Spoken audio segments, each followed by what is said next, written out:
Well, good evening, everybody. Hope everybody had a good day today. Just sharing this to my Facebook page, and then we'll get started. Weather was stinky today, huh? Not good weather today. Kind of one of them dreary, rainy, cloudy fall days. Not real warm, just kind of blah. Made me feel blah all day. Somewhat. Alright, there we go.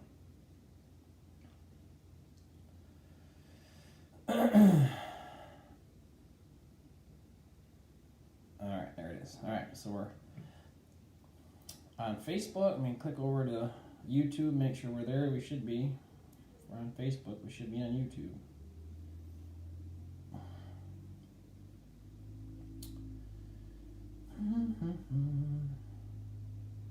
All right.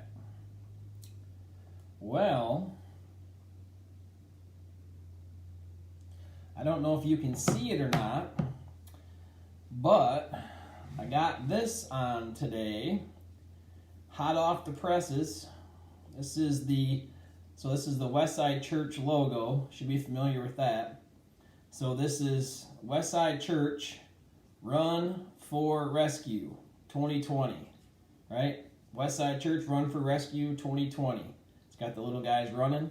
So this is our official race shirt for our 5K race that's coming up at 10 a.m. Saturday morning. So I just went and picked these up today, so they're hot off the presses, ready to go. I got them all organized and sized, and so if you're signed up for the race, or if you're a volunteer, you're going to get one of these bad boys. So, pretty excited. It was exciting today. I went around today and got t-shirts and signs and gift cards for the winners of the divisions, and stuff for coffee and muffins and donuts and all that good stuff. So, finalized some plans, got some supplies, and so we are looking like we are in good shape for the race on Saturday morning. Weather's looking like it's going to turn out to be pretty good. And I talked to the race organizer guy today, Gordy, and he's planning on being at the church tomorrow from 5 to 7 to hand out the race packets. So you'll get your bib with your chip in it, and he'll activate the chip that goes along with your name. And that's kind of what sets your time and sends your time to his software program. And then you'll also get your Westside t-shirt then, so you can pick up your race packet from 5 to 7 tomorrow at the church. I think me and Mindy are going to be there for a little bit of that, and then Tim and Tammy Typelis are going to be there. So, and if you can't make it tomorrow between 5 and 7, don't worry. We're going to be there from 8:45 to 9:45 Saturday morning on race day. You can pick up your packet and get all set then too. So you can register then if you want Saturday morning. We'd rather you pre-register so we know how many we have and can how many be set up, but you can register the morning of if you wish. So either way. And then something else, I hadn't thought to mention this, and I hadn't heard Ed or Tim mention it unless I just flat out missed it. But if you're not running it, and maybe you're just participating as a volunteer, or maybe you can't do either or, you can still go to the Run for Rescue sign-up page, and you can just straight donate. You know, so say if you can't make it or whatever, and you wanted to donate $25 or $40 or $50 or whatever, you can still go to the Run for Rescue sign-up page and just donate. So I don't know if you can see this or not. Yeah, it's going to be too bright. But you can go on the page, and it says there that we set a goal of $2,500, and it says we're at $460 raised of $2,500. So we're well short of our donation goal as far as that goes. So whether we make it or not, that's, $2,500 was kind of an arbitrary number that we just set. But so if you can't make it, or even if you did register and you want to donate more, you can do that also. So I'd like to see that number bump up, because that number, however big that number gets, that's the money, some of the money that we're going to be donating to the cause, to the charities that we're going to give it to. So the higher that number goes, the more money we give away. So if you feel inclined, go to the Run for Rescue page and click the donate tab, and you can click in whatever amount that you want and send it, and that will be awesome. So that's my little plug for that. All right, let me get back to the real reason we're here for tonight, right? Not race stuff, but our devotional. So let me click back over to that.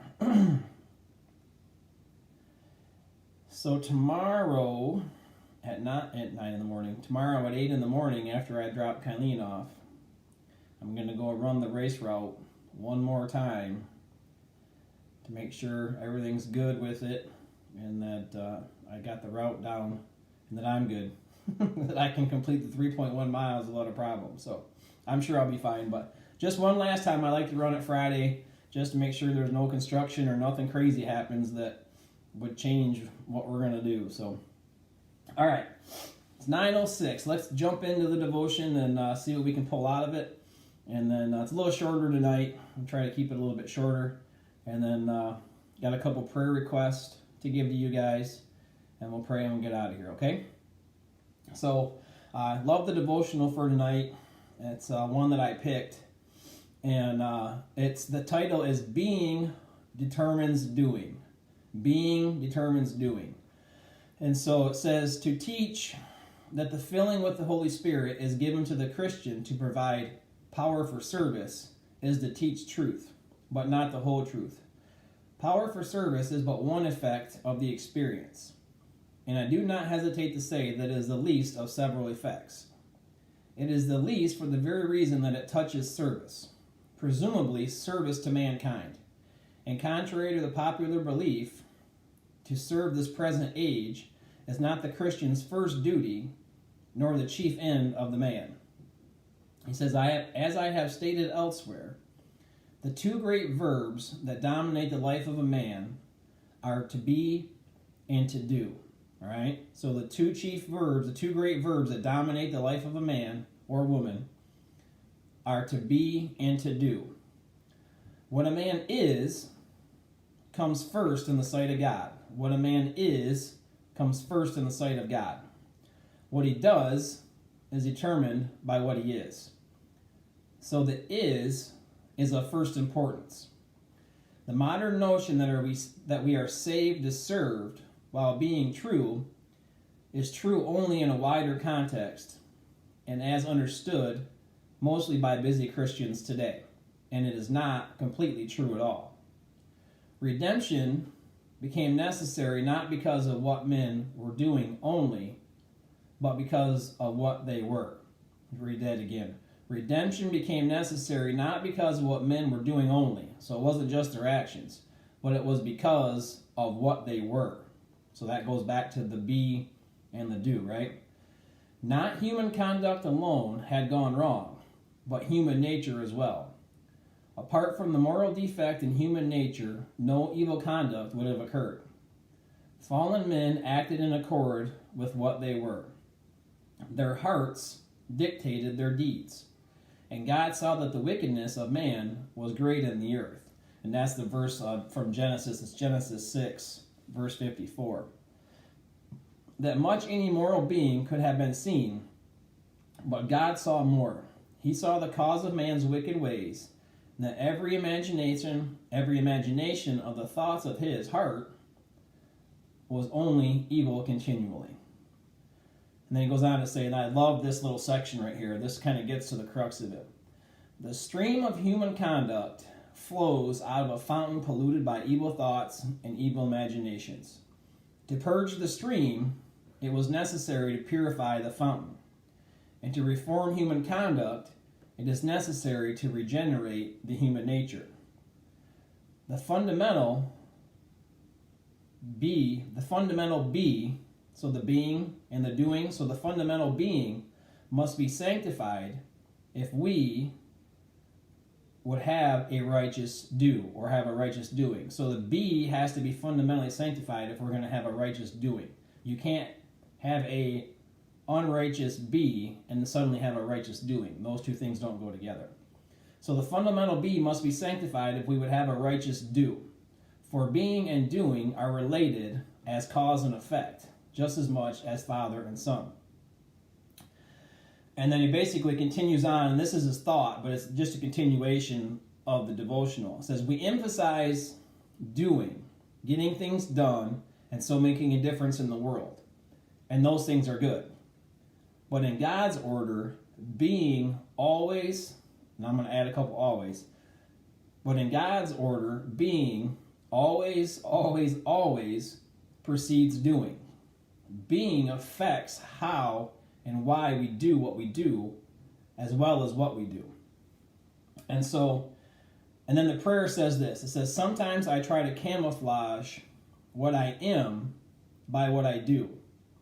But Father, please, you know the real me, and it is the me who must be changed. Purify my heart, O God. And so, the prayer really kind of took me to, back to a spot in my life where this was very much me. I would all the time try to camouflage what I was with what I was doing, right?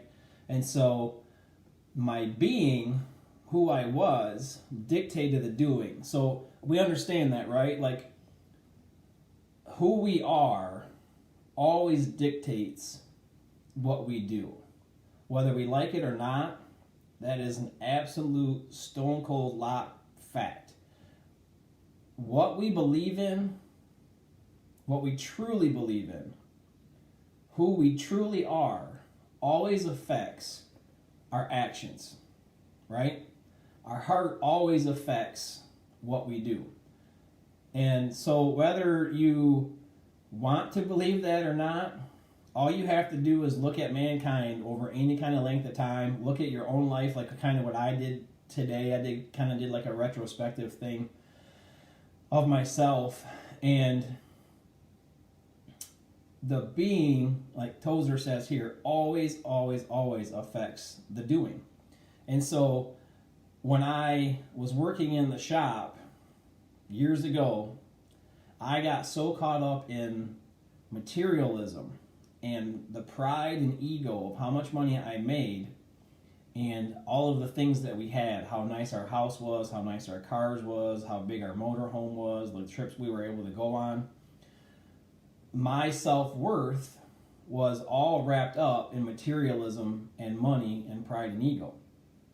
And so that was who I was. That was my being. That was the being of me, right? And so it directly related into everything that I did. And so when you get wrapped up in materialism and money and pride and ego, where did it lead me? It led me to work and work and work and work, always chasing as much money as I possibly could, to the detriment of family life, the kids, my health at some point, because I just got so far out of hand. My being absolutely dictated my doing, and so I just worked like crazy to make as much money as I could. Well, in that same stretch of time, we started going to Westside Church, and I started to try to figure out what this whole Christian thing was about and how to be. At first, I was along the line of, how do I figure out how to be a better person? And then I figured out it wasn't the idea of trying to figure out how to be a better person. It was to give my life to Christ and to try to let Christ do the work in me so that I could be a better Christian and I could be more Christ-like and start walking that path. Because what I figured out is no matter how hard that I tried in me, I always reverted back to my pride. I always reverted back to my ego. I always reverted back to my materialism and my chasing money. That was my being, and my being always dictated my doing. And so it wasn't until I got serious about my faith and trying to be a Christian and be Christ-like and try to figure that thing out, that when I started to allow Christ to start changing my being, the old man is gone, the new man has come kind of thing, not until I allowed that process to start happening, I got rid of myself and just kind of started letting Christ do some work in me. And through, effort of my own, of course, like I had to be willing and obedient in those things, but not until then did my being start to change.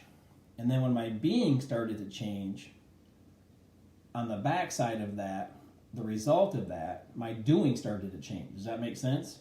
And so it's always that thing of who you are always affects what you do. So like, you've probably heard it said from Pastor Ed or me or maybe Tim or whoever, show me your checkbook, show me how you spend your money, and I'll show you and I can tell you where your heart is.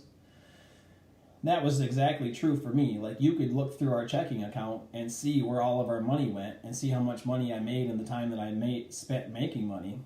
And you could see where my heart was. You could see what my being was and what my doing was. So, but the prayer triggered this thought to me. The prayer triggered this memory to me. And the prayer was, sometimes I try to camouflage what I am by what I do. But Father, you know the real me. And it is the me, the being, the me, who must be changed. And so, to rewind back to that stage of my life, I tried to camouflage from God what I was doing. And now I look back on it and I think how foolish that I was. But that's how little of Christianity I really understand. That's literally how little of God and how he works and how the whole kind of big picture thing is, how little of it I understood. And so I didn't understand that the being and the doing went together. And I did not understand, like what Tozer's saying here, that God is way more important, way more interested, and the being is way more important than the doing. Because God knows that the doing always follows the being. So when he can get a hold of you and he can change your being, he knows the doing naturally flows out of that. Just like he was talking about the spring and the stream, same idea, right?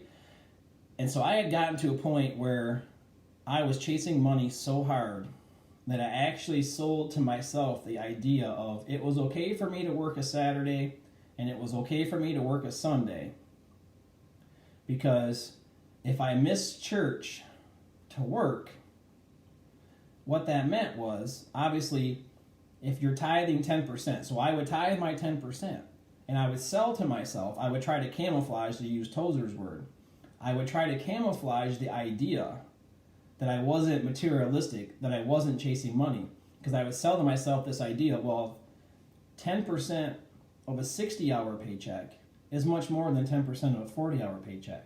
So I had gotten so corrupted in this materialism and money-making thing that I actually would lie to myself and try to lie to God to say, well, it's okay, God, that I work Sunday and I miss church with my family because, look, I'm able to tithe more money.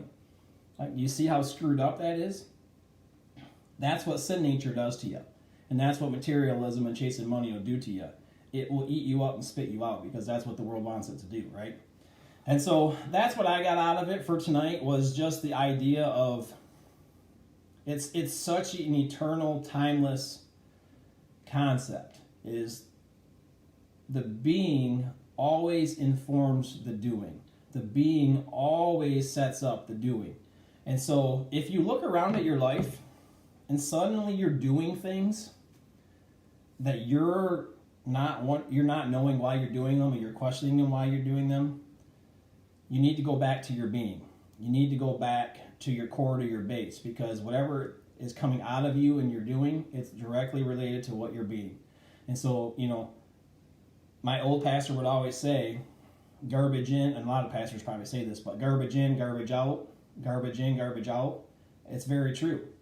The garbage in informs your being, and then your being informs your doing. And so you can't have a good output if you don't have good input. So, I don't know, that's what I got out of it for tonight. It's just one of those things you can look at people's lives, right? And you can just see changes in their attitudes, changes in their language, changes in the way they're spending their money, changes in their frequency that they're at the church, just numerous things. And you can just see that their doing is changing. And then you can kind of see in the aftermath of a lot of those things, they're being changed. And when they're being changed, that's when the doing started to change. And it was a downward spiral. So I know firsthand. I witnessed it in my life, and it took a serious hard lesson and a serious repentance on my part and just turning towards God and saying, okay, I've done screwed this up bad. I can't fix it. I need you, God. And he did, and he's good, and he's faithful, and he's gracious, and he came in and took the old man and did away with him and started a new journey for me. And so that's why I'm here today doing what I'm doing. So I don't know. That's what I got out of it. Hopefully you guys got something. I do want to, so there's a couple things I want to mention as far as prayer request. And so I got a message from, oh, good grief. I got a message from Pastor Ed, number one, to pray for Jim and Denise Cox. And just continue to pray, for the whole COVID thing with them, and pray that that they continue to do good. I think they're feeling pretty well, and I think they're continually getting better and going down that path. But continue to pray for them that they will start to get better and start to be able to get out and stuff. And then the other one is I got a message tonight from Maddie Volcker. And so some of you will know them, some of you won't. We say they're a new old family because they were at Westside before the Bradles were at Westside. Like, they were at Westside 15 years ago or something like that before we came. But now they've come back to Westside, and they've been here a ton, and they've been super faithful, and it's been awesome to have them back. Their youngest daughter, Maddie, just found out this evening that she has contracted COVID, and so that she has it. Maddie she's at Northwood University. She plays on the basketball team there, on the women's basketball team. And she just found out tonight that she has contracted COVID. And so Northwood apparently has like a hotel or a dorm or something that all of their COVID people have to go to stay to quarantine. So she's going there tonight with 2 other girls. So be in prayer for Maddie. She's a freshman. So she's only been away from home for a couple of months.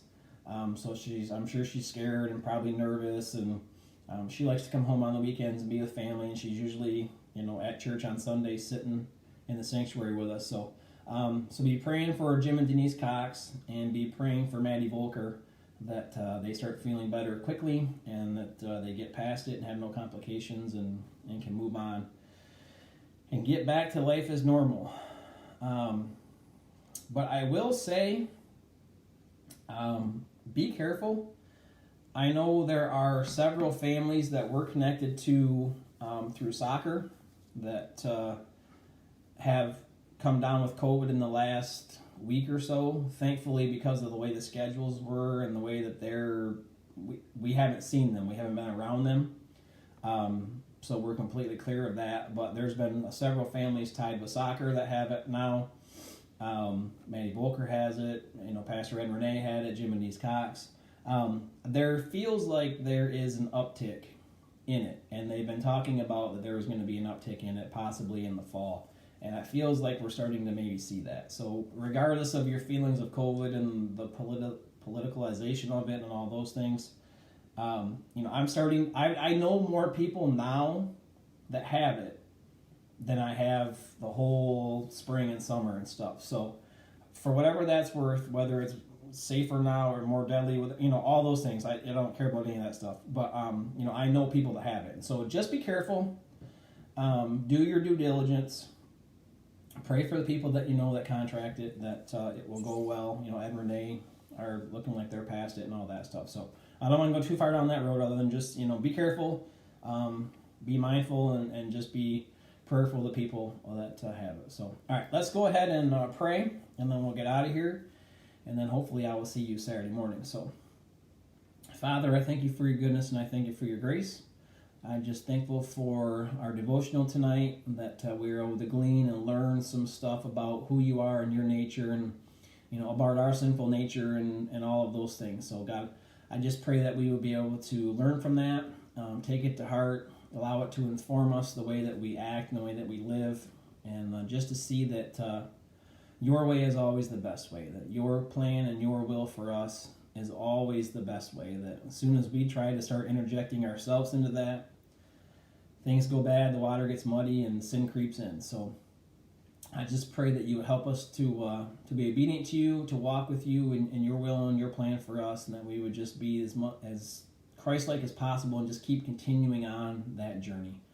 God, I pray that you would be with Maddie tonight as she's up at school at Northwood, and I'm sure she's nervous and scared and all of those things. You know, she's an 18, 19-year-old girl away from home for the first time. So I just pray that you would be with her and comfort her, and just know that that we're praying for her, and she has a church behind her and a family behind her that loves her and all those things. I'm sure she knows that, but just God, would you please remind her of that tonight as her first night kind of quarantined away. And I'm sure she's nervous and scared. So be with Jim and Denise Cox, that they would continue to get healthy and get better and start moving on towards getting back to normal life. They're doers, man. Of anybody I know, they're doers. They're up and about and active and mobile, and I'm sure it's killing them to be held up. So God, I just pray that you would heal them and get them headed back down the right path. And God, I just pray that you would be with everybody, really, that they would be mindful and safe and smart and all those things as we head into fall, and just keep everybody safe. God, I pray that you would be with our church this weekend as we head into Saturday and the race, and we head into Sunday for our service, God, that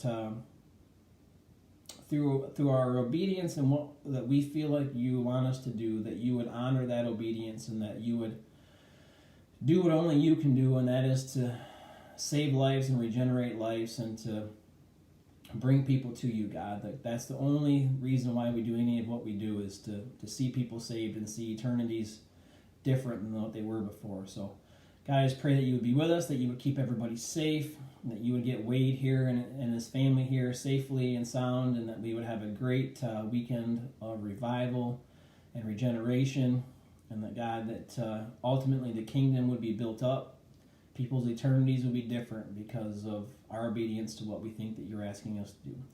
God, I'm thankful for your faithfulness and for your grace and for your mercy. God, I just pray that you would empower us, you would embolden us, and you would give us the knowledge and the words that we need this weekend to help bring people closer to you. In Jesus' name I pray. Amen. All right, guys. If you are a volunteer for the race on Saturday, please be at the church 8:45, 9 o'clock. We're going to have coffee, hot chocolate, water, some muffins, some donuts. Race starts at 10, obviously. So try to be there around 9 o'clock in that area somewhere so we can get you out to your spots where you're going to be. And come with a smile and some warm clothes. You'll be smiling a lot more if you got warm clothes on than if you don't. And so bring your warm clothes, bring your smile, and bring your cheering section. People love to have you cheer for them as they run by. So can't wait to see everybody Saturday morning, 9 o'clock. Have a good day tomorrow. We love you.